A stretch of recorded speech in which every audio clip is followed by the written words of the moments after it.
representante ng ating mga kandidato. Pangatlong debate po ng mga presidential candidates ay kakaiba sa mga nauna dahil sa town hall format na ito. Ito pong town hall format ay na-assign sa amin matapos ang straw vote ng mga lead networks at mga partner namin sa print media.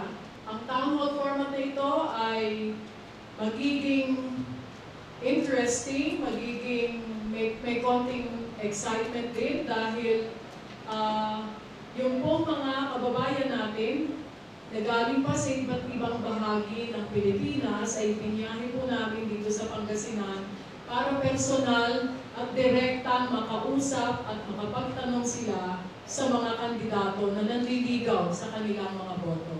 So kami po ay nakahanda na. We welcome you to our presidential debate.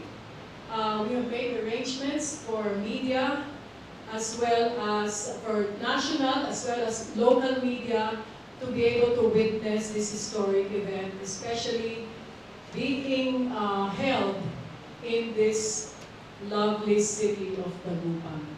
Itaas ang level ng ating anticipation, ng ating pananabik sa paghaharap-harap na ito sa maaring sa huling pagkakataon na sama-sama ng ating mga presidential candidates. Ang moderators po natin ay sina Tony Velasquez at Karen Davila. Mapapanood po ang debate sa lahat ng platforms ng ABS-CBN, gayon din sa mb.com.ph.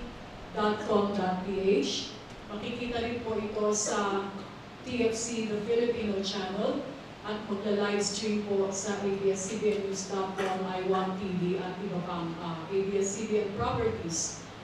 We have to thank ABS-CBN for allowing us to do that. Despite that, they're the ones controlling this project. This project is, as you know, when you backroll project like this, it will entail not only hundreds of thousands of pesos, but tens of millions of pesos. So they're nice enough to allow us to overlay those simulcasts in radio, on radio. So again, I'd like to thank ABS-CBN, Manila Bulletin, of course, the Commission on Elections at KDP for this situation tomorrow for regional. Nandun po kami sa Manila Bulletin, may atikain kami.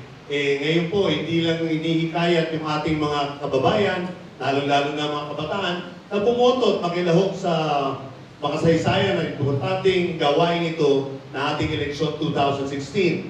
Sabi nga po, habang hinihikayat natin sila maging kasama at kabilang sa eleksyon, sabi, be fully involved. We are also telling the youth to be fully informed.